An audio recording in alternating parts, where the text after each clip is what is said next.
पुन्हा साईडला होती यार.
प्रथम मी सर्व शिवभक्तांना शुभाशीर्वाद देतो.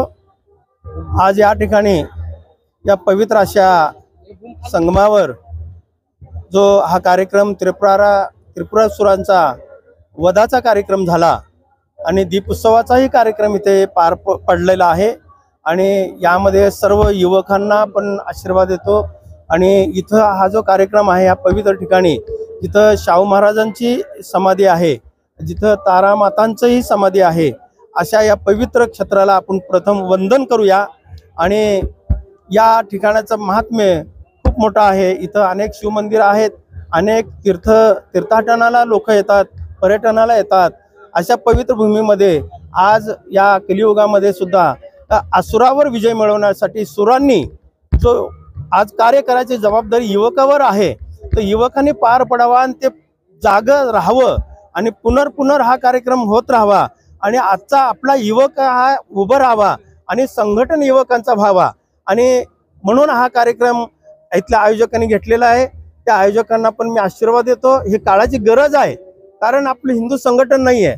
हिंदू एकत्र झाला तर देशावर राज्य आपण करू शकतो आणि आपलं परत गेलेलं राज्य जे आहे ते परत आपण मिळवू शकतो एवढं सामर्थ्य आपल्या युवकामध्ये आहे. म्हणून युवक कुठेतरी जाण्यापेक्षा अशा कार्यक्रमाला जास्तीत जास्त युवकांनी सहभाग घ्यावा आणि संघटन करावा आणि हिंदुत्वाचं जाण त्यांनी ओळखावं आणि हिंदू हा सनातन होते आहेत आणि राहणार आहेत असा हा बळ आपल्याला निर्माण करायचा आहे. म्हणून आशीर्वाद देण्यासाठी या कार्यक्रमाला मी उपस्थित राहिलेला आहे आणि सर्वांना मी आशीर्वाद देतो आणि सर्वांचं उदंड आयुष्य लाभू द्या, आरोग्य लाभू द्या आणि असंच हिंदू संघटन जास्तीत जास्त मोठ्या प्रमाणात व्हावा आणि युवक आणि युवतींनी यामध्ये सहभाग घ्यावा असं मी त्यांना आवाहन करतो आणि माझे 2 शब्द मी संपवतो.